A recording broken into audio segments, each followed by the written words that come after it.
For every job that you create in Crew Console, it's also a folder. So right here I have Alan's Porch, and we're on the main page now where if I'm an administrator, I can see this project and I can see the total overtime for this particular job.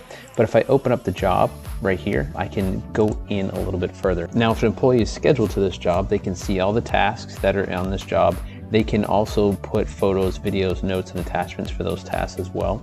And you can do that as the administrator as well. So think about it this way. I'm gonna send a bunch of people to Alan's Porch, and I want them to have all the information that they need in one spot. So you can put, again, photos, videos, and notes and attachments underneath each individual task, or you can put it in the general message board in here. Employees from the field who are scheduled to the job can also upload their own photos, videos, and notes in here as well.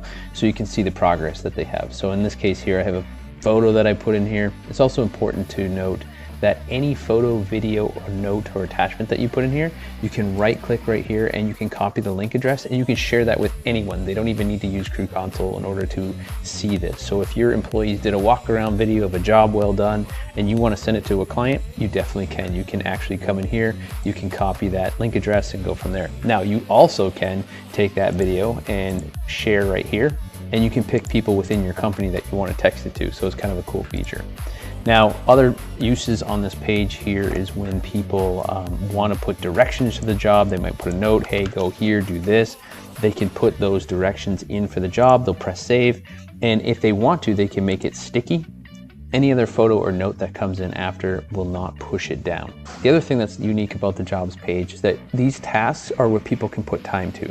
So if you're using the timekeeping component, when they put time to these are the selections that they'll have to put time to Alan's Porch. So in this case, they'll have fine grading silt fence driving and placing concrete, but then there's a step further that you can go. You can also set goals for these.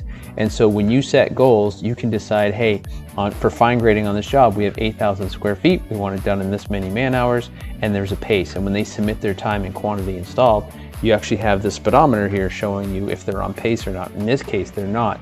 They have actually fallen behind pace. In order to catch up, they're gonna have to do 137 square feet per hour in order to catch up to meet the goals. With each individual task, you also have the ability to decide, hey, you know, in this one here, we just wanna record mileage and not hours. Or in this one here, we wanna just record hours and not the square footage. So you have those options. The other thing is that you have an option to do this, is you can set goals all you want, and then you can shut them off so your field people cannot see them. So maybe you're first rolling this out and you want people to put their time to these things and you just want to see how the job's tracking. And so you can log in every once in a while and say, oh, how are we doing? And you can see that very clearly on this page. And that's a quick overview of our jobs page.